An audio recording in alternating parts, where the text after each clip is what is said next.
There's nothing like a showdown in the AFC West. The Chargers are supposed to win all the time. The Chiefs are eking it out. What happens today on this crossover on Locked On?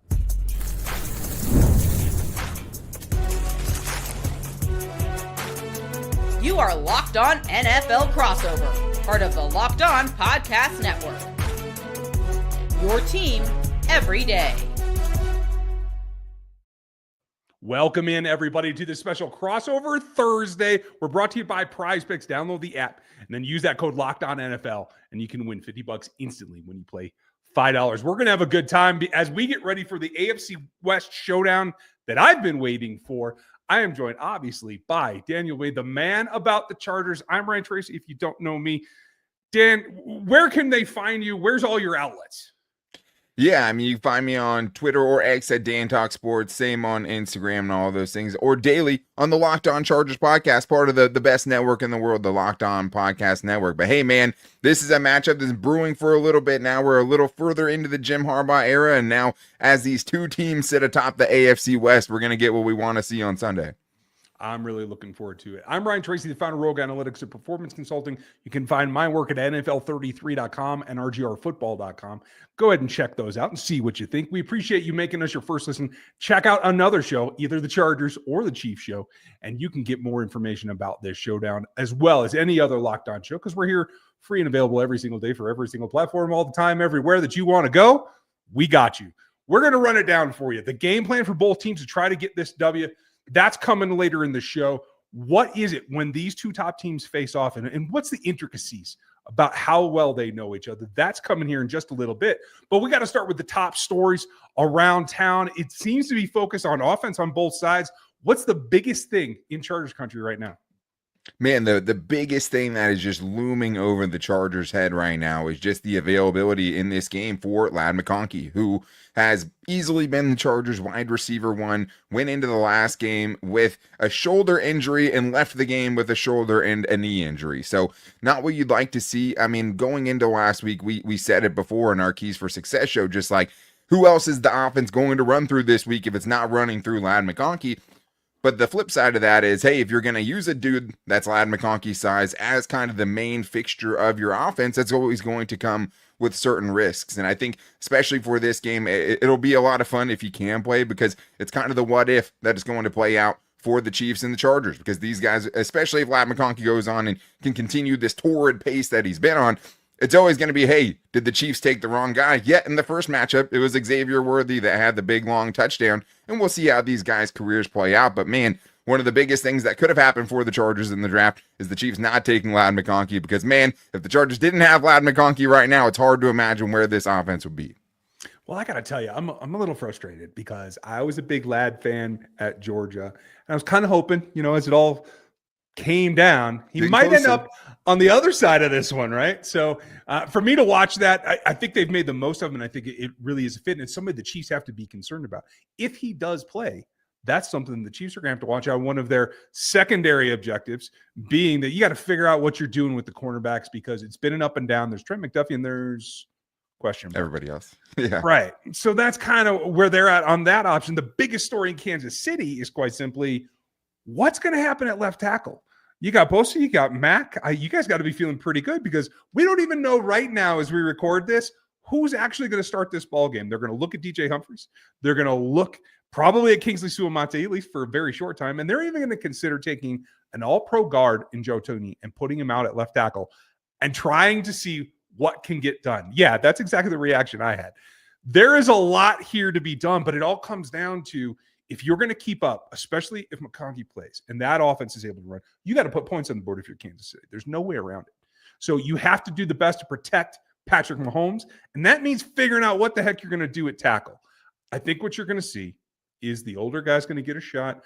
I don't think DJ Humphries is ready to play in terms of having football pace. You could maybe start him, platoon him for a couple of series, and then let him have the rest of the day off. But I don't like that concept. And so I think what you're going to see is you're going to see a little bit more help in the form of a tight end. Maybe Ferkser could come back up, because he generally, I think, is able to help the tight ends a little bit better in that releasing Travis always helps. But that's something I think a little bit of extra help on the offensive line is something that maybe the Chargers are going to have to deal with. How do you think they would react to it? Yeah, I mean, it's kind of a foreign feeling going into a game against the Chiefs where the flaw is so obvious, where the weak point is so obvious, where it's like, okay, well, if one of these guys is on the field, that's where everyone has to attack. And if you're the Chargers, you have two $30+ million pass rushers. If there is a time to go, it's right now. And you need supreme production from those guys if you're going to compete in this game. And I think that they have the guys to do it, right? Tuli Tuipulotu had 7 sacks over a 4-game span. Joey Bosa is getting a little healthier every week, seemingly. Khalil Mack's coming off of one of his best games in the season. You have to be able to exploit that. And I think on the flip side of that for the Chargers, it's like, can this defense get a little bit more reinforcements? Because they're missing a couple key guys going into this week, and we don't know what the injury reports are going to tell us. But last week and over the last 2 weeks, they've been missing Cam Hart, who's been their dazzling 5th-round rookie, who's a big outside corner that can help them in a lot of different matchups and gives them a lot of flexibility on the back end. And Denzel Perryman, man, because Denzel Perryman, former Charger, now again a Charger with a little stint in the Raiders we try to forget about in between. But that stopping power, that physicality that he brings is something that they're desperately missing. So you're talking about a game in December, going up to Arrowhead in those elements, the true kind of football game.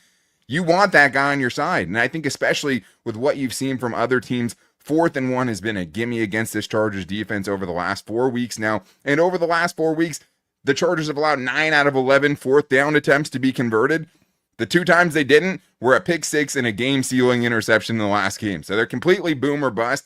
But if you can get Cam Hart back, if you can get, your best 3 corners on the field, Tarheeb Still, who won them the game last week and who's been awesome as another 5th-round corner, Christian Fulton, and Cam Hart, now you feel like you have some of the horsepower to potentially slow this Kansas City offense down or really keep them down, I guess, in this sense, because they haven't really been what you'd expect a Patrick Mahomes-led offense to be.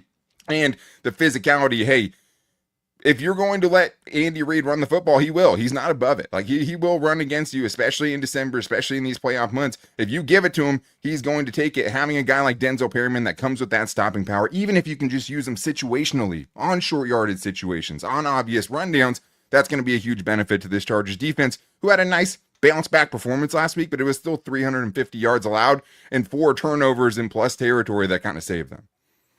Sometimes that happens to any team. Yeah, sure. It's like to save themselves a couple of times so far this season as well. But it takes more than that. 2 top teams in this division have to go head-to-head. What else does it look like? That is coming up next. Get ready to tackle the NFL action with FanDuel, America's #1 sportsbook. Because right now, new customers, you can bet just $5 and you get $150 back in bonus bets if you win right now. FanDuel Sportsbook, the app, gives you everything that you need to get bets in place for the NFL all in one place. So when you got a hunch in the middle of the game, you want to check out the latest stats, you live by that play-by-play, you can do that and much more on the same page right where you place your bets. Visit FanDuel.com today and join. You'll get started with $150 in bonus bets if you win your first $5 bet. That's at FanDuel.com. Never waste a hunch and make every moment more with FanDuel, America's #1 and official sportsbook partner of the NFL. Our sponsor, Hillsdale College, is offering more than 40 free, and that's right, free online courses right now, including Introduction to Free Market Economics. You can check out some history with the rise and fall of the Roman Empire, and even check out The Great American Story, A Land of Hope. All of Hillsdale's courses are self-paced, so you can start whenever you want, you can tune in whenever you want, and you can finish whenever you want. You can go deeper with readings and quizzes and discussions, or just sit back and enjoy the lectures. Go over to hillsdale.edu/lockedon to enroll. There's no cost. It's easy to get started. It's at hillsdale.edu/lockedon to register. hillsdale.edu/lockedon. Folks, make sure you check out both host shows here, Locked On Chiefs and Locked On Chargers. Make sure you cross over a little bit because it's always fun to hear what the enemy is talking about. The shows are always fun, and we do it preseason. We had another one this year. And in that show, I basically said, hey, Chiefs and Chargers should both make the playoffs. I said, maybe there's a distant one. So far, so good. My predictions come true. There are 3 AFC West teams in the playoff hunt here with Denver keeping themselves in it as well. Does that surprise you that these two teams are up top and there's three that could make the playoffs? Yeah, that's an interesting question. I mean, I think the Broncos are definitely a little surprising. I don't know if I thought that three teams in the AFC West should make the playoffs and probably will make the playoffs just because of how bad the bottom of the AFC has been. You know, you have these teams who could keep potentially getting back into it with the Dolphins or the Bengals or these other teams, and they keep on losing and kind of separating themselves. And the Bengals, you know, win a weird game, the Jameis Winston special on Monday night with the most Jameis Winston stat line of all time, but did show some flaws in that defense for sure. Bo Nix, obviously ahead of schedule, I think, but I did think it would eventually be the Chargers and the Chiefs. And I think the nice thing for the Chargers is just like, it does feel like they're a little ahead of schedule at 8-4. Yes, a lot of that is beating bad teams, but like what a lot of Charger fans forget, it's like that's never been a given with this team, right? Like, and even with as you can see with the Chiefs, like it's not always easy and games are going to be close and you have to show in those late moments that you can come through. And the Chargers did that last week. They did it against the Bengals and against the Ravens. They were kind of shown to be a tier below where the top teams in the AFC are when they're at their best. So I think for the Chargers to be 8-4 and to have this chance, right? Like this is a game I've had scheduled, you know, circled on the schedule for a while. The Chargers are 6-2 in their last 8, but nobody is going to give them the credit that they properly deserve unless they can go take this team down. This is the team. This is their last chance on the schedule to kind of get that statement win, to kind of have the Jim Harbaugh has arrived and he's ready to contend in the AFC West. Obviously, the Chiefs, all they do is win. But at least I think you feel like with Jim Harbaugh now, the Chargers are a real threat to be reckoned with. And I think the hard thing is like, this feels like a vulnerable Chiefs team. But like with the Chargers' flaws and what they showed last week, you want them so bad to be able to go take this in Arrowhead and win this game, but they have their flaws as well. And you know it's just going to be kind of a fight tooth and nail type of game. And it's got to be the Titans of the division. They got to keep going. They are the top two. So back to what you had said about Ladd McConkey. Running game, there's a whole lot of talk preseason that Jim Harbaugh is going to run the ball every day and play. Not going to be a problem. Okay. In reality, the run game has not taken over that much. The pass game is still very much alive. Quentin Johnson is probably your second option there. What do we need to know about if Ladd can't go? What does this offense look like? Man, that's a great question. And I think a question a lot of Chargers fans in their, you know, deepest, darkest hours are wondering to themselves as they try to put themselves to sleep tonight, because Ladd McConkey was the entire offense last week. Like I've talked about on the show this week, he had 117 receiving yards. The rest of the Chargers skill position players had 88 combined. And a big part of that is because of the lack of identity that I think that has kind of realized itself in the running game. And it only gets tougher when you have someone like J.K. Dobbins hit IR, because even though it was a flawed running game, he was the best part of the Chargers' flawed running game, and at least he brought some explosiveness potentially to it, where he could be having a bad game. He could be 10 for 28, but then break off a 40-yard run, and it's like, okay, well, that's why you keep feeding him. That's why you do it. And I think with this game, if you look, Quentin Johnston, out of the last the last 3 games, 4 catches on 17 targets. They've tried to make him the secondary option for this team, but that's not going to cut it, right? And he did have the big high-profile game against the Ravens, 0 for 5 on 5 targets, 3 big drops, and you saw that confidence spiral out of control. And I think the big thing with Quentin Johnson now is if he can be more than just a guy that catches drag routes, because as they keep giving him opportunities down the field to make big plays, he's just not that receiver. He's not a receiver that's going to play through the contact, play through a defensive back, get you flags even when he can't come down with the completions. That's not what his game is right now. You really have to scheme it up for Quentin Johnston to be successful. Josh Palmer is a guy we've seen do it in spurts. That hasn't really realized itself. And I think when you have a guy like Gus Edwards, you say, hey, there is a strategy here. You pound Gus Edwards in December in the cold. You wear that Kansas City good run defense down, and maybe you can start getting some results in the second half where you have been a really bad second half team offensively. But even last week, Gus Edwards averaged more than 5 yards per carry. Still in the second half, they get away from it, and they're not as committed to it because they just can't stay on the football field. They only had 4 drives in the second half last week, and they only had 2 first downs. So it's hard to really pound the rock and make it count and wear a defense down if you're not going to stick with it. But this Chargers offense has been so inconsistent, and the drives just haven't been there for them to be able to give them that kind of pull to get a sense of whether or not this can actually be a legitimate running offense that, if you need them to, if Ladd McConkey can't play, can carry you for a week or at least keep you in a game. I personally love the fact that we're talking about the run game in the AFC West. It's been a while, right? So yeah, back to how they should attack the Kansas City Chiefs. The Chiefs' run defense has been great for the majority of the year, but the last two ball games, they've started to slip a little bit. And so that becomes, I think, the focal point. If you're trying to protect the quarterback on the Chiefs side, and you're trying to deal with maybe a lack of weapons on the offense on the Chargers side, do you think this could turn into a run fest? It does feel like it could be kind of a street fight, bar fight, kind of drag out run fest for both of these teams. Because, I mean, I think if you're looking for where you attack the Chargers defense, it's definitely in the run game, right? I mean, last week they did a good enough job against Bijan later on, but he, in that first quarter, it looked like he was going to run for about $180 in that game and score 3 touchdowns.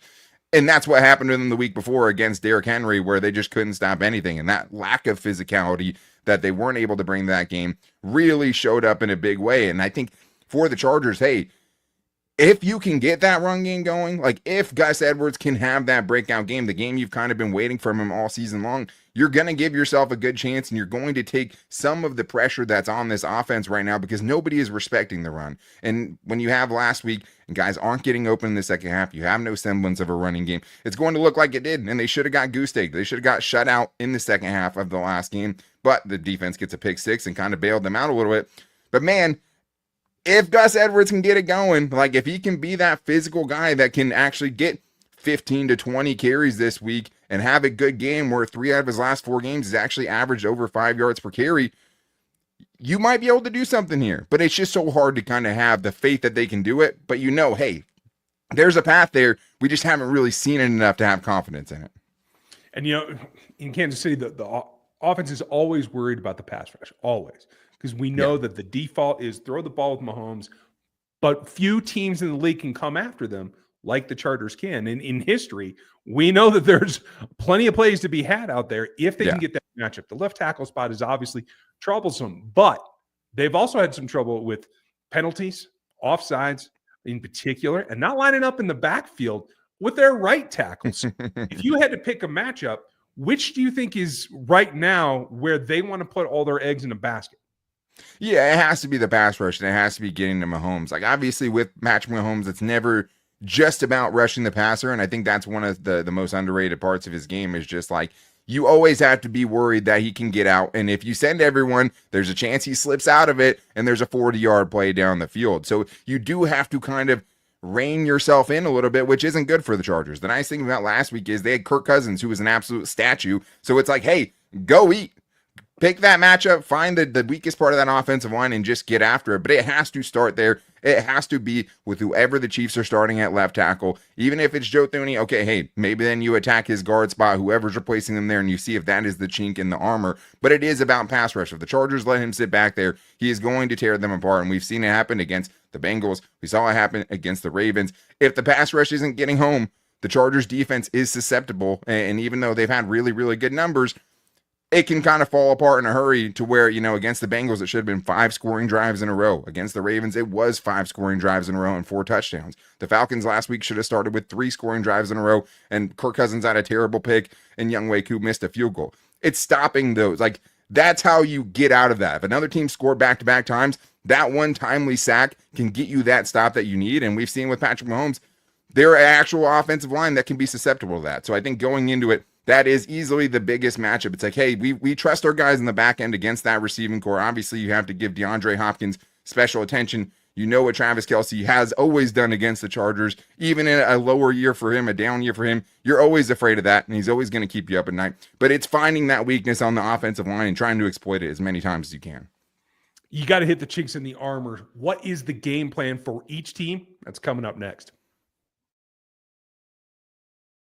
With big wireless providers, what you see is never what you get. Somewhere between the store and your first month's bill, the price you thought you were paying magically skyrockets. With Mint Mobile, you'll never have to worry about the gotchas ever again. When Mint Mobile says $15 a month when you purchase a 3-month plan, they mean it. Say bye-bye to your overpriced wireless plans, jaw-dropping monthly bills, and unexpected overages. Mint Mobile is here to rescue you with premium wireless plans starting at $15 a month. All plans come with high-speed data and unlimited talks and text delivered on the nation's largest 5G network. To get this new customer offer and a 3-month premium wireless plan for just $15 a month, go to mintmobile.com/LockedOnNFL. That's mintmobile.com/LockedOnNFL to cut your wireless bill to $15 a month with mintmobile.com/LockedOnNFL. $45 upfront payment required, equivalent to $15 a month. New customers on first 3-month plan only. Speed slower above 40 gigabytes on unlimited plan. Additional taxes, fees, and restrictions apply. See Mint Mobile for details. Game planning is one of my favorite things, and if you want the plan, don't miss Locked On Chargers and Locked On Chiefs all week long as we take you up to game time and beyond 5 days a week, all the time. I'm excited about this one because I always like the AFC West matchups. I've lived in every town in the AFC West except for LA now. If they had just stayed put, I'd be happy, but that's fine. It breeds what I think has to be more finite game plans in terms of understanding not just a team's weakness, but individual players a little bit more than the average matchup. So if you put it together, if you're in the room, what's the game plan to beat the Chiefs? Yeah, I think there's 3 big things for the Chargers, and a lot of it has to do with going up against the Chiefs specifically, and kind of the recipe in this case for the Chargers to pull off that upset, to find the way to get that big, big giant win that is still missing from Jim Harbaugh's first season. Like everyone, you can't look at Jim Harbaugh and say, hey, it's been a bad year. You're 8-4. But what you're missing is that cherry on top, and beating the Chiefs would be that cherry on top for this team. And I think when you're looking at what the Chargers need to do to pull off that upset, it's this: be much better than they have in the second half. You're not going to be able to do what you did against the Falcons last week and beat the Chiefs. You're not going to not be able to score a touchdown offensively and beat the Chiefs this week. It's just not going to happen. You have to be a lot better in the second half. And the Chargers found out that the hard way in the first matchup between these two teams, right? Chargers led 10-0. They lost 17-10. They didn't score a single point in the second half, and they lost that game. The second thing is winning in the red zone. The Chargers went 0-2 in the red zone last week. They have scored touchdowns against the Chiefs. You have to win this game. So you settle for 3 first-round field goals. That might not have cost you against the Falcons. That could cost you against the Chiefs. And then on the flip side, can you get some stops in the red zone? If you can steal those precious 4 points away from the Chiefs, who will be willing to settle for some field goals at times, that could be the difference in a game like this. And for a Chargers defense, that's the only reason they won last week. Falcons went 1-4 in the red zone last week. Kirk Cousins gave them a couple gifts. That lofted lollipop in the end zone.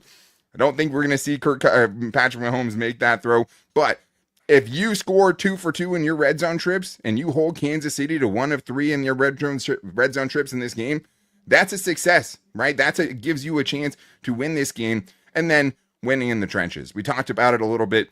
If the Chargers get pushed around in this game, if they can't find a way to exploit the weaknesses on Kansas City's offensive line, it's just going to be a long day. And you talked about it. I mean, 5 penalties on that offensive line last week. That's how you can get Kansas City out of the rhythm. Yes, they're going to convert some 3rd and 14s that are going to drive you absolutely insane. If you can keep getting those penalties and keep forcing them, the luck runs out eventually. And that's why the Chiefs have been so close in these games, because they're not perfect. And if you can take advantage of those, you're going to give yourself a chance. So winning in the trenches, getting something out of your running game when the Chiefs have been so good as far as being stout against the run this year, that's a way. If you can hit those things, you score in the red zone, you play better second half football, and you win in the trenches. That's the recipe for an upset in Kansas City. Well, it sounds like a good recipe, but I'm not ready to taste that. So on the flip side, what it looks like for a Chiefs win is a lot of what you said. You gotta play clean. Cut out your own penalties. Stop hurting yourself. And obviously, the left tackle is a huge, huge issue. We don't know who's going to be in there, but there are several ways that they can address it. Can they help with a tight end staying in? Can they help with chips? Not so happy with the running back chipping situation right now. Andy's really reluctant to use it because, quite frankly, they don't emphasize it. They want backs in routes. So I do believe that if we get to the point where either see the young guy or there's any kind of question, there will be a 6th man on the line that stays in, maybe some delays from some tight ends, but there are enough guys like Noah Gray, like Ferguson, like Carson Steele that can actually fill in some of that role. Yeah. It may be a time where we see maybe a little bit of a difference, giving something away in an AFC West contest that we don't always see, something they've held in the bag. Creativity is going to help, but it all comes back to basics for me. You got to man up. You got to take care of Ladd if he's there. You got to make sure that you take care of everyone else, keep everything in front of you, especially if they're going to try to run Gus at you, and really settle down and get back to what your defense has been this entire year. On the offensive side, you have to protect Mahomes, not only in the pass game by taking care of that left tackle spot, but by running the ball. It was 7 touches for Pacheco and Hunt each last week. That's not enough. Chargers are susceptible up front, like you said. If you can move the ball that way and you can stay on target, you can move the ball down the field. And the Chiefs have the advantage when they play like they've been playing this season. They're upwards of 65 plays a game. Last week, I think the Falcons had 77 against the Chargers, 46, right? That's the discrepancy that you're looking for by running the ball and attacking them physically on the ground, which is not something we're used to seeing in this division. But that's the way that I think that they can get it done. There's always a Hail Mary. And if you had to pick one guy that could be the standout flash in the pan, like came out of nowhere, who should we be watching for? Ooh, I'd say it's Kamani Vidal. And maybe it's wishful thinking by me, but I do think one of the most kind of underutilized parts of the Chargers offense, and maybe something they use to kind of get it going a little bit, is Kamani Vidal and using him as far as running backs being able to catch passes. It's just been non-existent for the Chargers this year. He is one of the few guys, especially if Ladd can't play, he might be the best guy with the ball in his hands as far as the ability to get out in space, to find some explosive, because when you're looking at the Chargers, I don't know if they can methodically do it. Like, I think they need some explosives to kind of get themselves out of the ruts that they've been in these second halves where they're just going 2, 3, 4 drives without scoring, without putting 2 first downs together. Sometimes you need that guy who can flip the field. And when I'm looking for, hey, who's the kind of underdog guy that could do that for this Chargers team, it's Kamani Vidal, kind of a lesser known guy, has only played in 5 games so far this year, but one of the best plays they've had from a running back in the receiving game was his 40+ yard touchdown that he had as the first touch of his NFL career. We've seen it in tiny little spurts. It would be awesome if a guy like that could find this stage and really show up and break out. That could change really, I think, how a lot of people feel about this Chargers offense. Yeah, that makes perfect sense. On the Chiefs end, they're going to try to run some play action. They're going to try to get Xavier Worthy loose. They know they're going to feed Hop and Kelsey. The guy that reaps the benefits from all 3 of those things is Noah Gray, who's been making a lot of plays this season. That guy. You're right? Afraid of Travis Kelsey, and that guy keeps on showing up in the end zone. I'm keeping a special eye on that guy for sure. I think everybody should. So he's the guy to watch. Thank you for being with us, folks. Daniel, this is great, and I appreciate you working with me on this one. I know you guys are used to seeing other people, including Chris, on this one, but we appreciate your time. Make sure you like, sub, hit the bell, do all the things. Check out the Chargers show, check out the Chiefs show, and come over. You can listen to us if you're a Chargers fan. It's perfectly fine. You don't have to enjoy it, but it'll be good anyway. Make sure that you enjoy it. I enjoyed this. Thank you, Daniel. A lot of fun. And folks, we will see you on the next show on your show.